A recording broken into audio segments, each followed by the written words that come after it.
fellow collectors, and welcome to Long's Toys. Today we are taking a look at WKS-04 Wild Docking Set Shadow Megatron and Frost Saber from Transformers Wild King. So this is kind of our second 2-pack / repaint that we got going on here. We took a look at Nemesis Prime previously, and now we have Shadow Megatron. Looks pretty cool, you know, got this black, yellow, purple color scheme going on here. And he does, of course, come with an exclusive figure in Frost Saber here. So this guy is kind of locked into this set. But artwork here on the front, kind of cool picture of a Megatron over here in the bottom left. Shows you that, of course, he can connect to all the other figures as you would expect. Up here, showing how he is combined with Frost Saber as an arm. Down here, just your usual warnings and whatnot. Over on this side, just kind of showing you the contents of the box. And then over on this side, showing you, of course, how they can both transform and combine together. On the back, really just kind of showing you more of the same alt modes, robot modes, combos, all kinds of cool stuff going on here. So we will take a look at all of that. I'm going to go ahead, get these guys out of the packaging here, and we'll take a closer look. All right, so here's everything you get in the box. Of course, we have Shadow Megatron and we have Frost Saber. I'm going to put Frost Saber off to the side for now, and we'll just focus up on Shadow Megatron first. It is just a direct repaint of the original Megatron, and I have him here to show you a direct comparison. You can see it's exactly the same. I do feel like Shadow Megatron maybe has a little bit more in terms of paint applications, because Megatron kind of just had like the purple and then a little bit of silver, but like the silver was on gray, so it didn't stand out as much. Whereas here, the silver's on black, plus you have all this purple and gold. Looks really sharp. I really like the color scheme for this quite a bit. Not to say there's anything wrong with Megatron, but I think this is a really nice color scheme and suits the mold pretty well. But it's exactly the same toy. There's no remolding. There's nothing else. It's just a new color scheme. But I do think it is a good one. Head sculpt, fairly simple, but nice silver paint there for the face. I like his kind of frowning expression there. The red eyes look really good. You have that little bit of gold there above the eyebrows. Head is on kind of a ball joint. You can look up pretty decently. Can't really look down all that much. Spins side to side. Can't really tilt side to side at all. You have a nice rotation here in the arm as well as the hinge, so it can go all the way out to the side. You have a bicep swivel. Of course, the arms pop off for the combinations. And unfortunately, I have the same problem with this one as I did with the original Megatron, where some of the arms just pop off really easily. Also, when you're trying to use the elbow here, you can see that you get an elbow 90-degree bend, but kind of as you go up like this, sometimes the like corner of the forearm will kind of like hit into this and kind of pop this off. So just something to be a little aware of. Obviously, you can pop it right back on. It's not an issue, but just something to be a little careful with. You have a swivel here, kind of where the like mid-abdomen, like where the gray meets the black. Of course, you can pop this open for the core to attach all the elements. Great. I love that core piece there in the gold. The purple and the red really pops. A little bit of silver there. All that looks good. And then when this is closed up, you have a really nice kind of goldish Decepticon symbol there, which I think looks good. Hips, really nice range of motion. You can kick crazy forward, kick crazy backwards, kick out to the side if I move the arms there. Really nice range of motion there.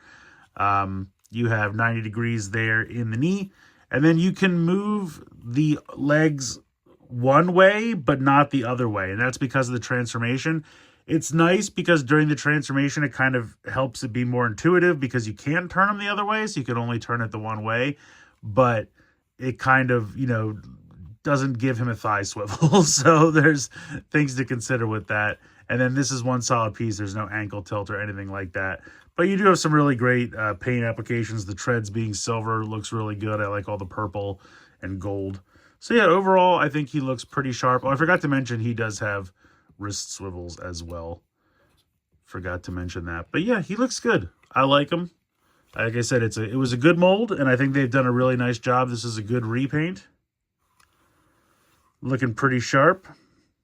And then, of course, you have the fusion cannon. You can unpeg this if you want. You can put it on either arm. It just pegs in very simply.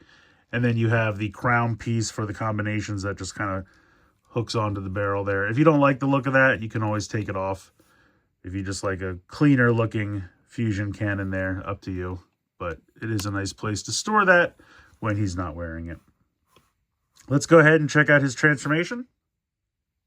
So you do not have to remove the fusion cannon for the transformation, which is nice. We're going to start by kind of pushing on this little section here, which will allow this to come around and the head will kind of go into the chest there. And you can see that there's a large slot here, just like on the Optimus mold. And you have these tabs here on the back of the shoulder pads. But before we do that, what we need to do is we have to rotate the hands around 180 degrees like this. Do that for both. And then you're going to rotate this like that so that the cannon's kind of facing straight back. That way, when you unhook the shoulder and bring this in, this will tab in to this piece here and leave the cannon facing like this. That way, when I rotate this, this peg hole will attach here and this will attach here. So you bring this in and attach all of this and line this up. And this will kind of form the turret for the tank. So you can see that that's pretty much all set to go. Now, unfortunately, the turret does not swivel because of the way it transforms. So that's a bit of a bummer. Coming now to the legs, you're going to kind of kick these forward and then out to the side like this. So do that on both. Then you are going to swivel these the only way that you are allowed to, which is forward. Then you're going to utilize this hinge here to bend these down like this. And then once you have these bent, that will give you some clearance. I like to move it down a little bit just to get away from the cannon. But you're going to flip open the legs. And there's a little piece in here that is going to flip out and cover kind of the knees there. And then close back up. And then that will allow you to rotate around. You can see that there are two slits right here on the sides of the chest. And there are two tabs here on the inside of the leg. And so this will come around and then this will line up and peg in there. So that whole process again, we're going to bend it here, bring this down, open this up, swivel this out, close this up, and then bring this around and peg it in. And there you go. There is Megatron in tank mode. I think the tank mode looks pretty good. I mean, it's kind of the similar thing going on with Optimus's cab where the proportions aren't 100% correct, but I think they're good enough. I do wish that the turret could spin, but of course it can't. But I think the treads look pretty good. All that works. The cannon here, I think, works pretty well. So there's not really anything you can do with it. It doesn't have any wheels or anything built in, so you just kind of have to move it along with your imagination. But yeah, I think it's a fairly decent tank mode. Probably not the best we've ever seen, but it works. All right, moving on to Frost Saber.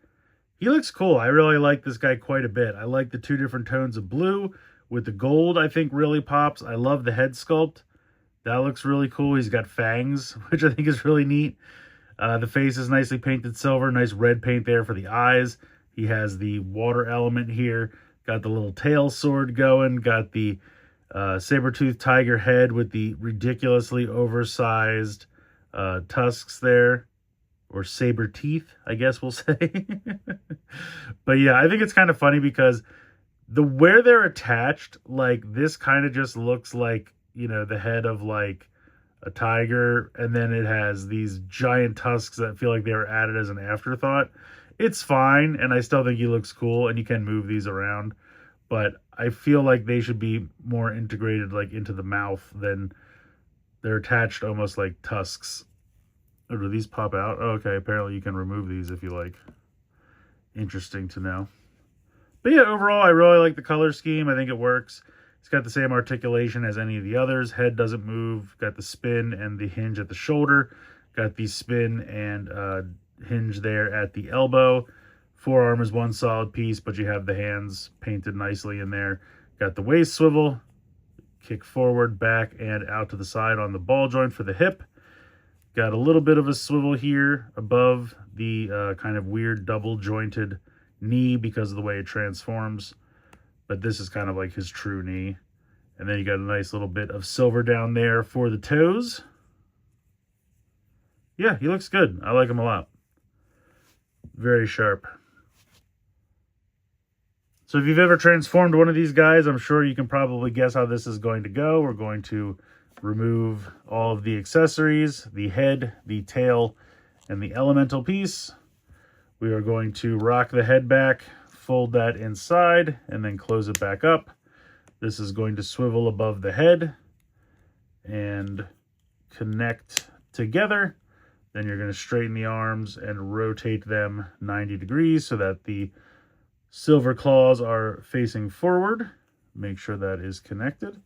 Then you're going to rotate him 180 at the waist and then peg the two legs together at these two spots right here and here. Then you're going to bring it down here. Before you start messing with the legs, you're actually going to take this and attach it onto these two spots right here. So connect that there, like so. Then you are going to swivel this up and then bend this down.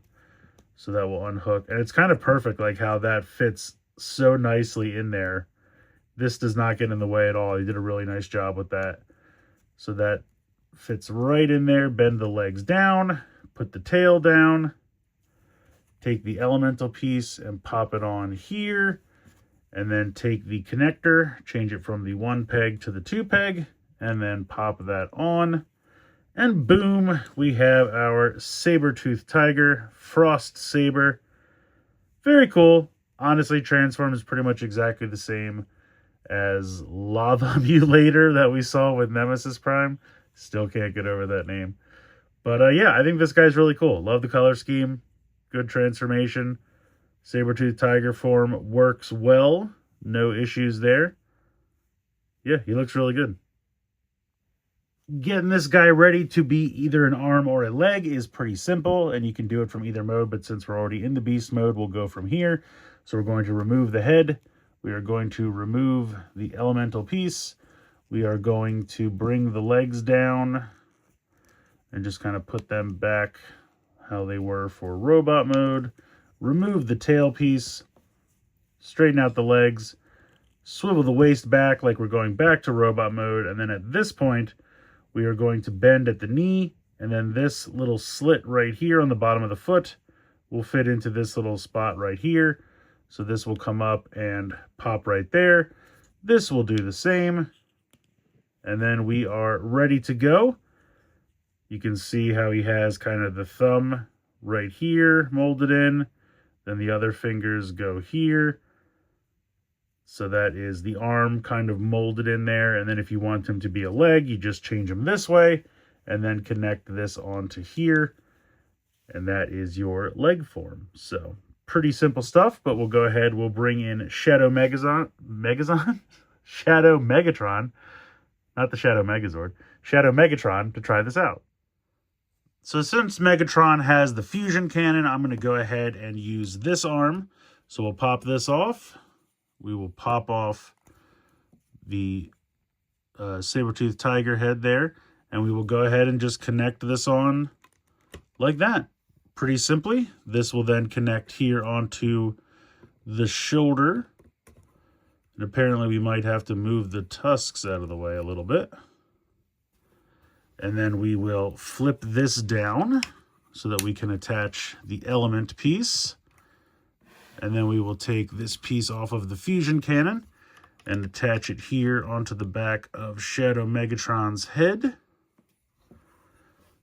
And we have our combination. If you want, you can give him the sword, or what a lot of times they do with Megatron's dino guys, they will attach this onto the end. So you can, if you would like, attach this on here to be like a bladed weapon out of the bottom of the fist. That's an option. You could just have him hold it. That's an option as well. Whatever you prefer. But there we go. That is the arm combination for Shadow Megatron and Frost Saber. Now, unfortunately, there's no great place to hide the arms. Optimus has the ability to hide them in the legs, but because Megatron has that extra tread piece that comes out, he cannot do that. You can sometimes find a way to like peg this onto the back here. This might work. Or maybe if I did like this. It looks a little goofy. What about with the hand? No. Yeah, unfortunately, there's just... I wish there was a way, even if, you know, they just had some holes back here, because since they don't put wheels anyway, if I could just peg this on to the back of the leg or something, I feel like even that would be fine. So they could have done something like that. But yeah, unfortunately, there's no great place to store this, so you just kind of have to put it off to the side. But yeah, combination looks pretty cool. If we want to connect these guys as legs, not much to do. Just go ahead and remove these pieces. Like I said, we will go ahead and connect the head onto the front here. And then we're going to have Leaf back helping us out as the other leg, since he can't just stand around on one leg. We're going to disconnect the legs here at the knees, like so. Then we're going to open these back up just like we're doing the transformation and flip out that extra tread piece and close it back up. And then very similar to Optimus, if this was the right leg, it is now going to become the left leg for the combination. So we will go ahead and attach these guys on here like so. We'll do the same here for the other foot. Attach this on here like so. And then come back over here and get this all connected.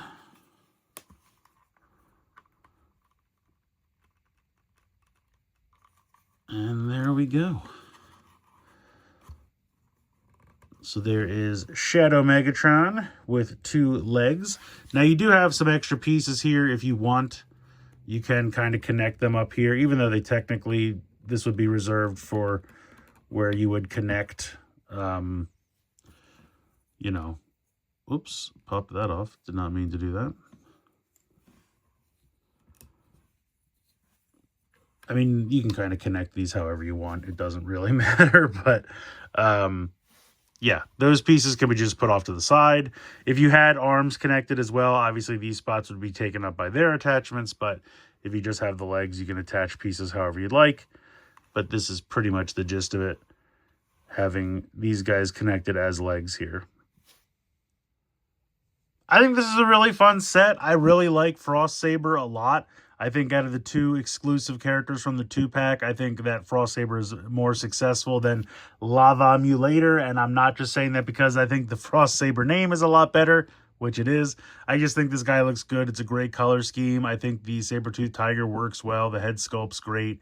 I just really like everything about this guy. Shadow Megatron also looks great. It was a fun mold. I think this is an even better color scheme for it. It just really pops. The additional kind of paint applications for the gold and the purple, I think, just really pop against the black.